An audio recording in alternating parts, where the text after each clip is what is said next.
Welcome to the SPS Digital Learning Hour, brought to you by the Digital Learning and Assessment Department. We're coming to you today from a conference room in Central Office, bringing you the latest news in Springfield Public Schools in regards to technology, along with inspiring interviews from teachers who are using technology in the classroom. We'll also inform you the latest updates, practices, and news as it pertains to our district.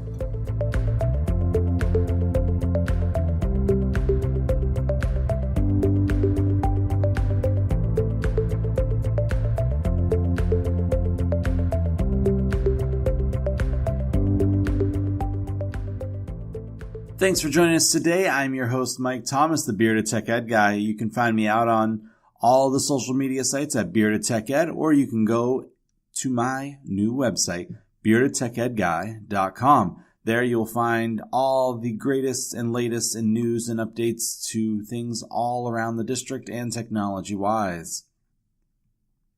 In case you missed it, the latest blog post went out, and it is all about Paint 3D, which is your new best friend. Remember years ago when you were in school and you had the opportunity to draw on a computer, and that was generally using MS Paint or Corel Paint?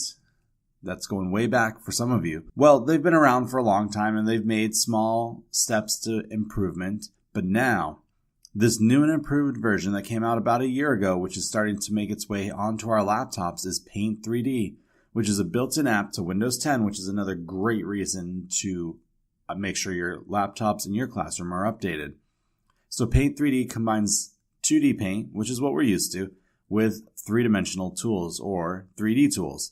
And there's a great library. Our blog post that we have out talks about some of the great tools that you can use, including a Magic Select, which allows you to easily pop out images and models and move them around the canvas or out of the canvas or in part of the canvas so that you can create the images that you really want. Also in our post, we look at ways that you can use Paint 3D in the classroom, whether it's for biology, water cycle, making posters, creating a 3D model that walks viewers through the plot of a story, a la plotting a story graph organizer. I always think when I taught the whole roller coaster thing, when you're talking about the story structure of whatever the students were reading or whatever they were writing, you could have them create an image of that happening to go along with their story, along with a bunch of other different ideas. I also included a video, just a very basic one, on how to make a donut with Paint 3D, but not just any donut, one that's got a mouth and arms and legs and moves around. So check out the latest blog post. In case you missed it, there was supposed to be an update to Unified Classroom about a week ago now, and that update was postponed because many school districts reached out to Power School and said, hey, can we not make this update a month before the end of school just in case something were to go wrong, since people are doing their report cards and their final grades and all that.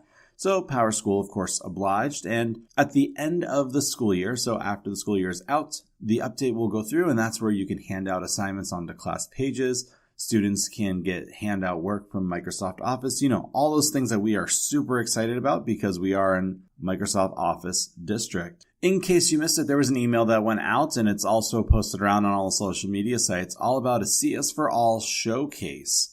So if you're interested in finding out what SPS teachers are doing with Computer Science for All and how you can become a part of it, come and learn and see at Thursday, May 30th from 4 to 6 p.m. at the Melanie Kasparian Center, which is on 1250 St. James Ave in Springfield. Come and see all these teacher-led, teacher-made lessons and how you can use CS in your classroom and how you can become a part of it. I'm really excited about this. I went through this course. I've been working with a bunch of the CS for All teachers, and I think you will be impressed if you come out and see all that is possible. So again, that is on May 30th, so that would be this Thursday for those who are listening today and tomorrow and on Thursday. There's a lot of great opportunities for future growth with CS in teaching.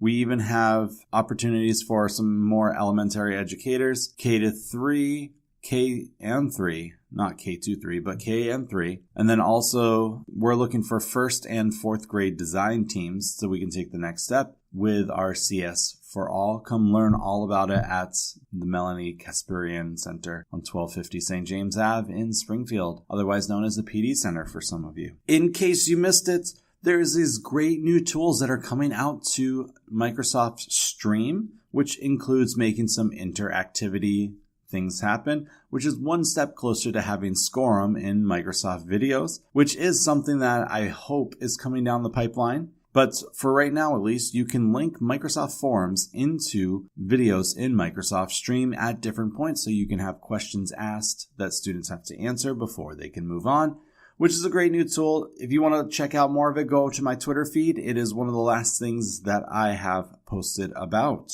Our final announcement is that Season 3, that would be what season we're in right now, that we've been doing this podcast, is coming to an end. We've only got about 3 more episodes left, which also means, if you're starting to do the math in your head, the school year's almost over. I encourage you to check it out. We're going to be posting a lot of great information coming up soon, all about different opportunities you'll have this summer for PD, for free PD, for the ability to get into a second cohort for Unified Classroom. So keep your eye out on those, on all the My Learning Plan websites and the TeachPoint websites, all of that, so that you don't miss anything. If you're afraid you're going to miss something, you should just follow me on Twitter, Instagram, or Facebook. I'm always constantly posting about the latest updates and news, so you can always find it there. That's it for this week's In Case You Missed It.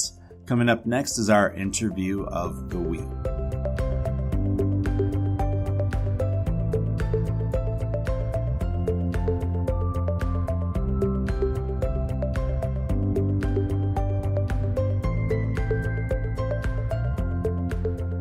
So for this week's interview of the week, I met with Kerri-Ann Keenan, Pre-K teacher over at Kensington Elementary School. And I just have to tell you, I was so excited about this interview because I personally have only ever taught 5th grade, so I don't know what goes on in Pre-K, but let me tell you, my mind was blown, and yours will be too once you listen to this interview.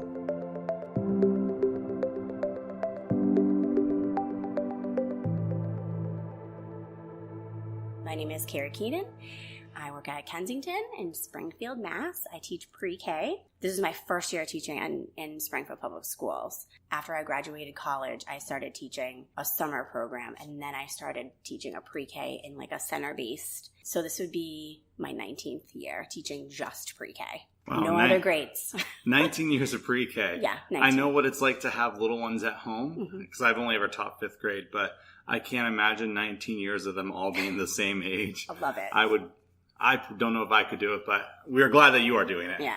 I mean, I have teaching experience of all different ages. Like this is a little bit different for me because they can be 3, 4, and 5. I've always come from a program where they were all turning 5, then going to kindergarten, which I liked as well, but this is different. And I teach an AM and a PM classroom. It's not a full day. Yeah.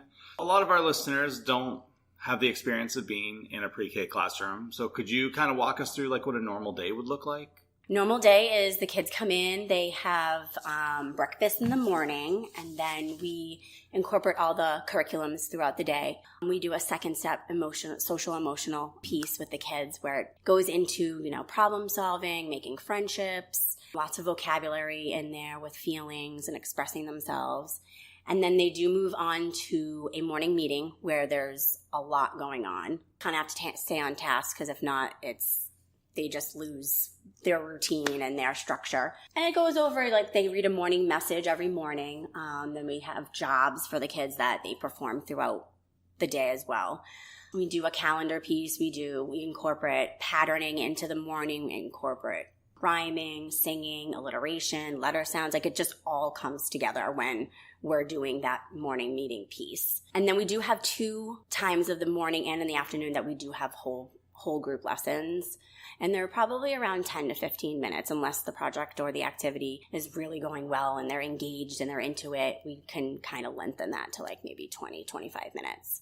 Then they go outside for half an hour. That's incorporated into our schedule. Then we come in and they have center times. We use a lot of visuals with the kids. If anybody were to come into a pre-K, there's a lot of children that are on IEPs with communication disabilities. So a lot of what we do every day comes with a picture. We wear pictures for the children. So if someone who didn't know why we were using them, that's kind of like our go-to. We have to have pictures with us. And then they go to center time. That's their kind of free choice, but we do have it structured in routines, and all of the, the skills and concept that we're working on that week are built into what they're actually playing with.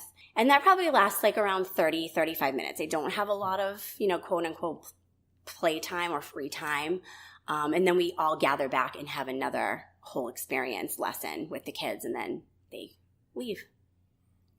So this is all in like 3 hours? Is in 2.5 hours. 2.5 hours. And 1.5 hour is gross motor. So it's either we use our technology in here to have the kids dance or, follow along to some videos and things like that, or else we go outside. So it is a very, very fast-paced teaching day for me and my para, and for the kids. They just really, they get it. By like after those 2 hours, that's their day. It's a lot, but it's fun. That is a lot.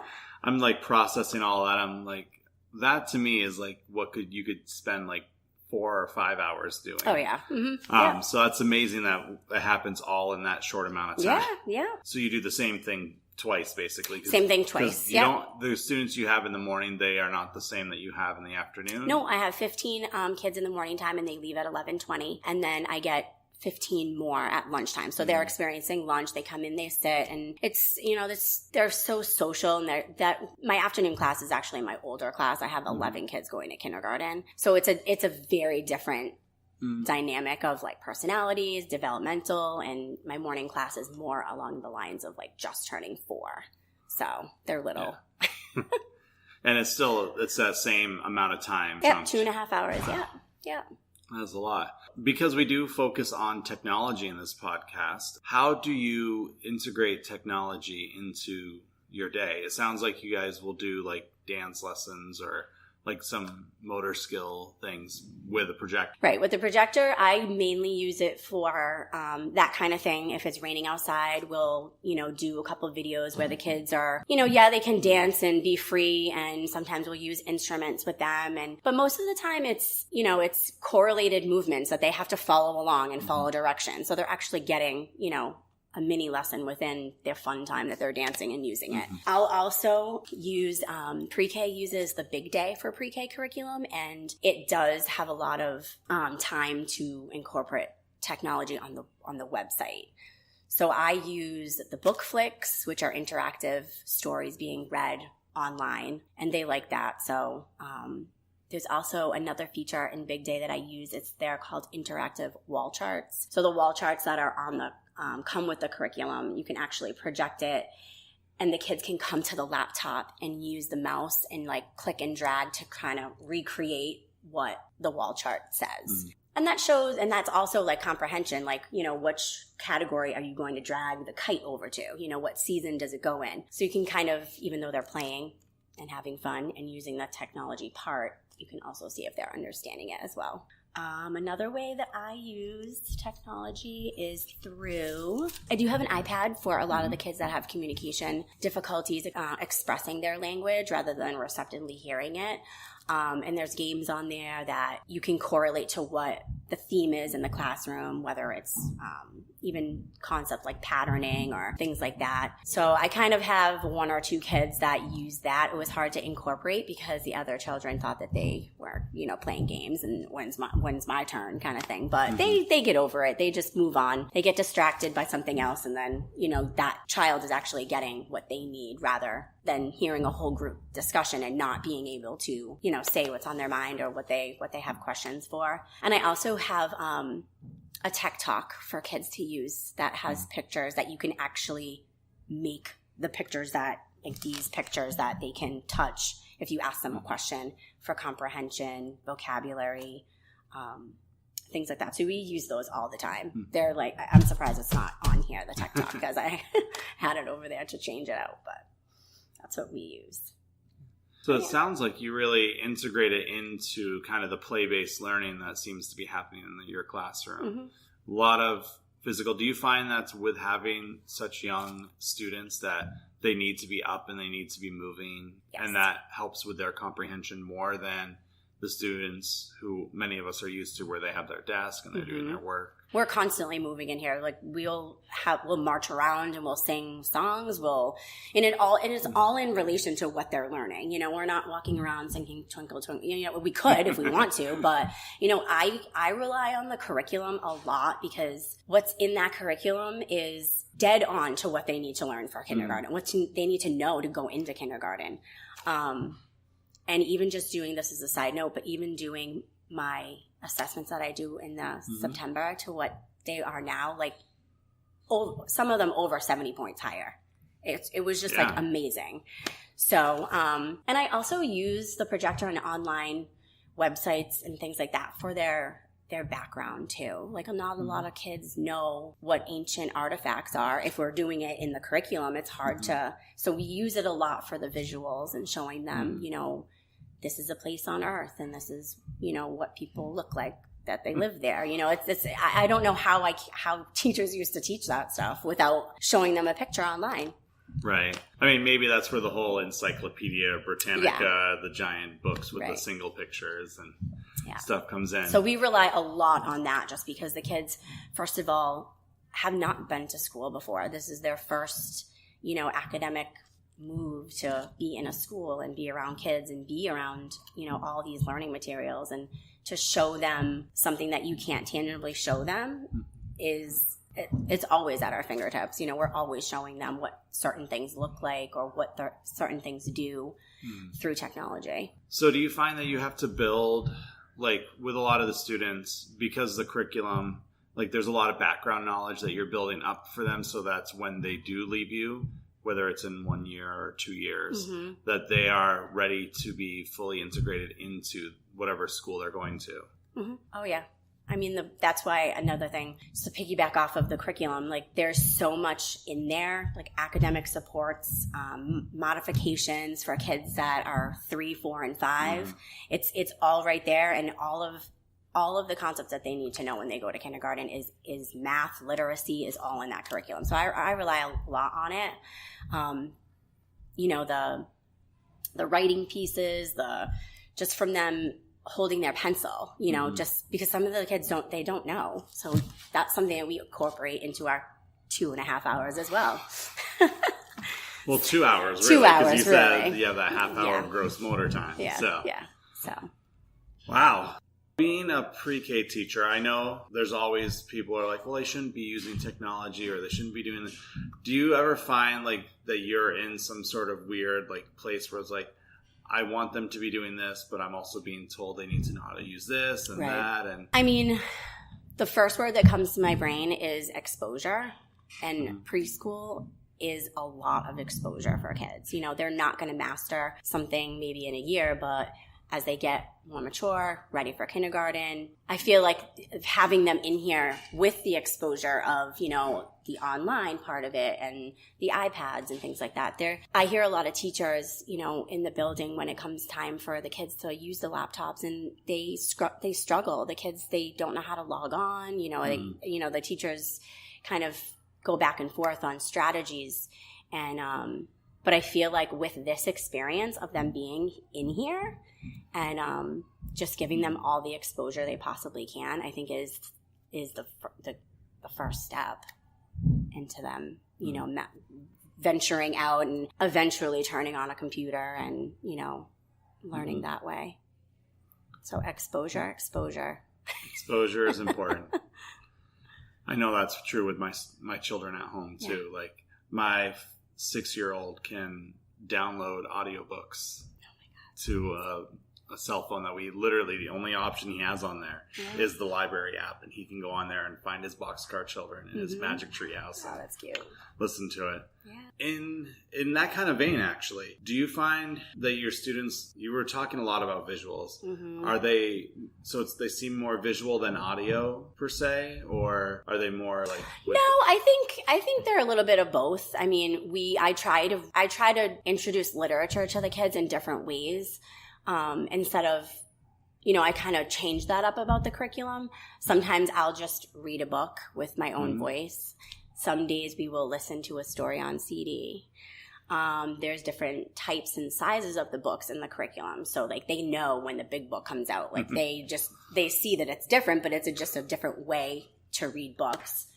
Sometimes we'll listen to them online. They have really good animated ones online if it goes with, the theme or the book that we're using. So I do that a lot. I change it up for them. I read them books in different places in the classroom, and it's like, we're going to read book in blocks today. Yeah, we're just going to change it up. Maybe you'll be able to see the book better or something like that, and I have them help me turn the pages, and it's just, and they know what to expect at this time of the year too. Like they're helping more, they're putting things away, and they're helping each other more. They're going to the office with the attendants, it's just, it's fast paced, and that's how I change up reading books to them is in different ways like that.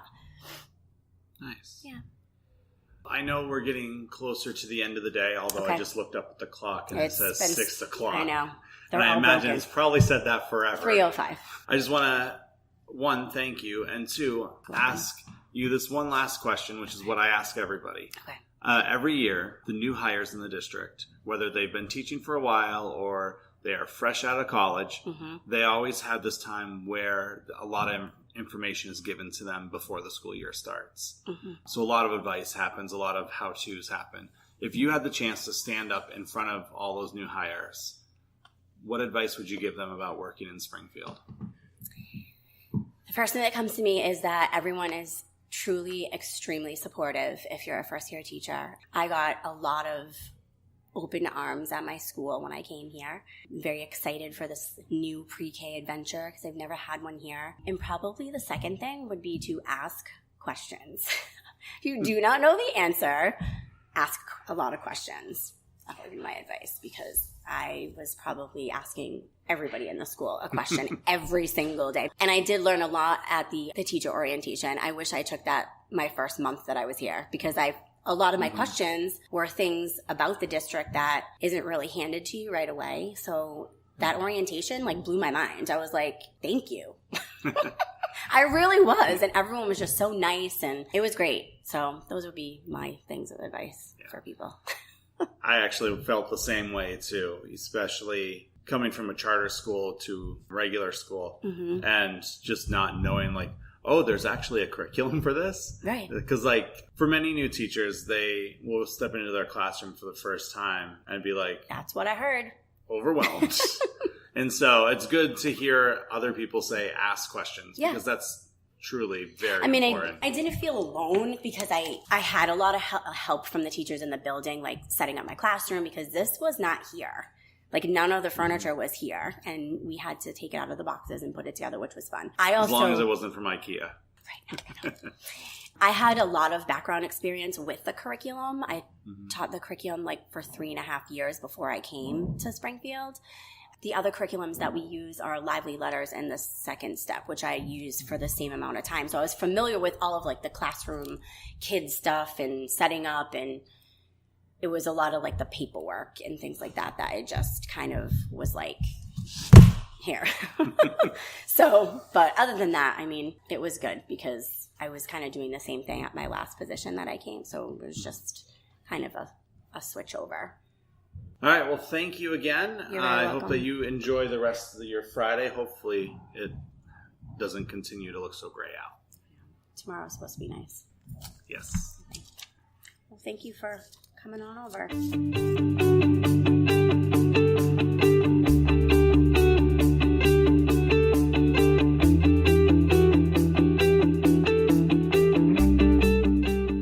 Thanks again, Kerri, for sitting down and talking with me. Can you guys believe how much is going on in her classroom in the course of 2 hours? As I think I mentioned it in the podcast interview too, that the stuff that she does in 2 hours, many of us take 4 hours to do or more with our students, which is crazy to think about.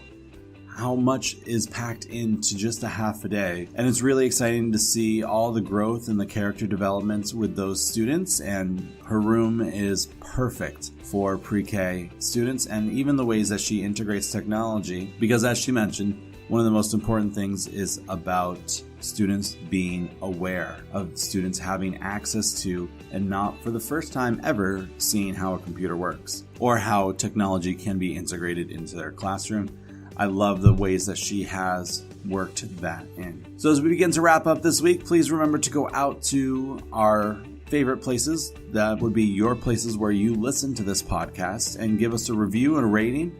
As you know, the more times that you give reviews and ratings, the more it moves up the board, so these podcasts can be found very easily. So if you listen on iTunes especially, or Stitcher, or iHeartRadio, if you give us some reviews, it allows us to move up the board so that more people can find our podcast, and then they can hear about all the amazing things that are happening in the district. As I mentioned at the beginning, we only have a few podcast episodes left, and I have to tell you, they are ones that you're not going to want to miss. So that's it for this week. I'm Mike Thomas, the Bearded Tech Ed Guy, and this is the SPS Digital Learning Hour.